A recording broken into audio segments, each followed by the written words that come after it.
Guards watch as an old woman crosses the polished floor like she belongs there. Her name is Grace O'Malley.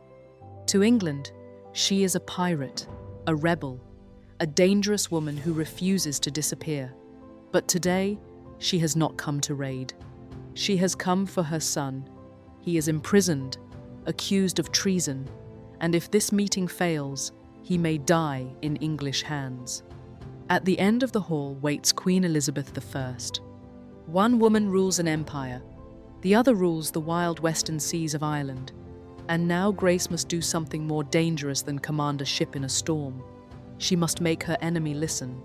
Long before she stood before Elizabeth, Grace belonged to the Atlantic edge of Ireland. She was born into the O'Malley clan in County Mayo, a place of cliffs, islands, fog, and dangerous water. For her people, the sea was not a border, it was a road. Grace grew up around ships, trade, raids, and men who knew hesitation could get you killed. One legend says she cut her hair short so she could go to sea when others tried to keep her home.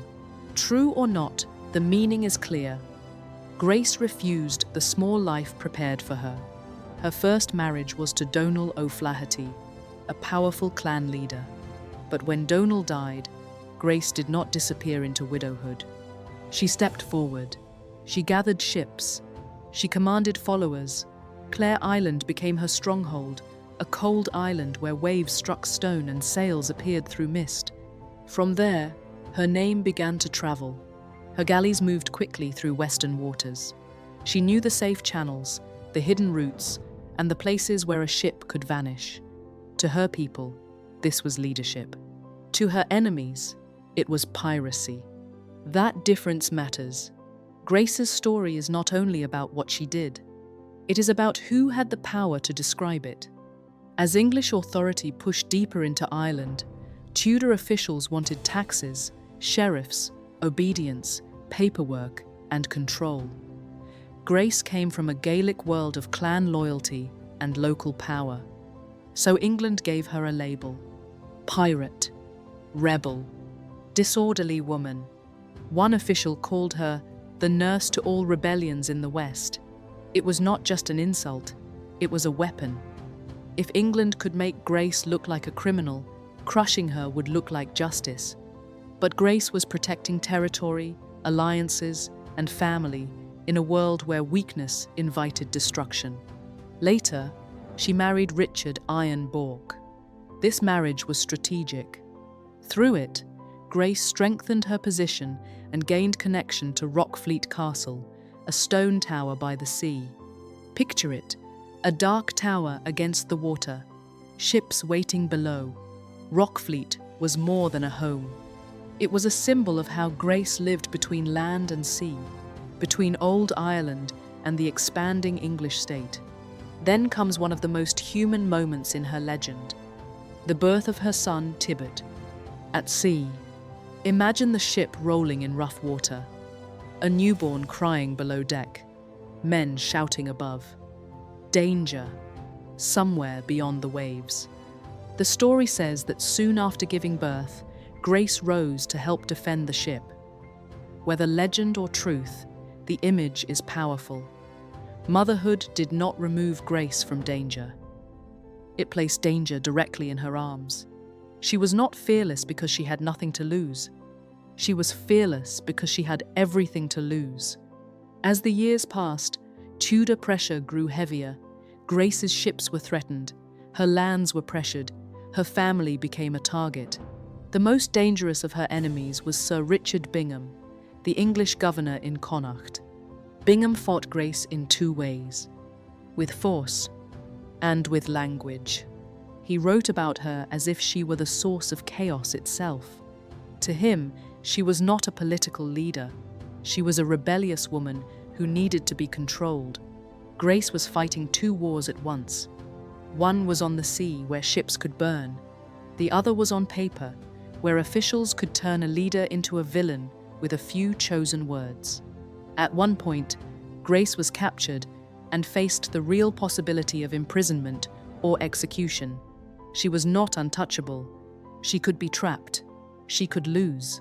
But she survived by reading the moment, choosing allies, and refusing to panic when the walls closed in. Then the conflict reached her heart.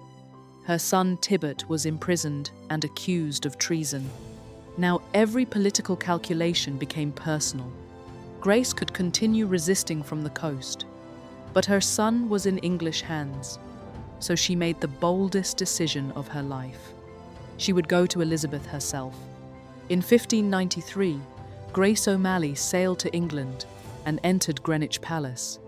By then, she was not young. She carried years of weather, grief, command, and struggle on her face. This was an old survivor demanding recognition. The meeting has become wrapped in legend. Some say Grace refused to bow. Some say she carried a dagger. Some say she sneezed, received a fine handkerchief, used it, and threw it away, shocking the court. These details may sit between truth and storytelling, but they reveal how people remembered the meeting as a collision of worlds. Elizabeth's court was polished and full of ritual. Grace came from salt, stone, clan loyalty, and open water. Grace did not beg. She argued. She demanded her son's release. She challenged Bingham's treatment of her. She presented herself not as a criminal, but as a leader, pushed into resistance by injustice. And Elizabeth listened. That is the climax of the story. Not a battle, not a sword fight, a conversation. For years, English officials had written about Grace as a problem to be solved. Now the problem was standing alive in front of the Queen. Intelligent, unbroken, impossible to ignore. Elizabeth granted concessions. Grace's son was released. Some of her demands were accepted, but the ending was not simple. Ireland was still under pressure. English control kept expanding. Grace survived the meeting, but she did not change history alone. She died around 1603, the same year as Elizabeth. One woman left behind portraits, crowns, and empire. The other left behind ruined castles, sea stories, accusations, and a legend too strong to disappear. So what was Grace O'Malley? A pirate? A rebel? A mother? A ruler? A survivor? She was all of these things, depending on who was telling the story. And her story leaves 3 leadership lessons. The first leadership lesson is this: control your reputation before enemies control it for you. The second lesson: strong leaders know when resistance must become negotiation. And the final lesson: the people closest to the ground often understand power better than distant empires. Grace knew the tides, islands, clans, and hidden routes better than the people sent to control her. In the end, Grace O'Malley did not defeat an empire, but she forced an empire to speak to her. And for one unforgettable moment, the woman they called a pirate made a queen listen. If this story moved you, there are more like it on this channel. Subscribe, and we'll see you in the next one.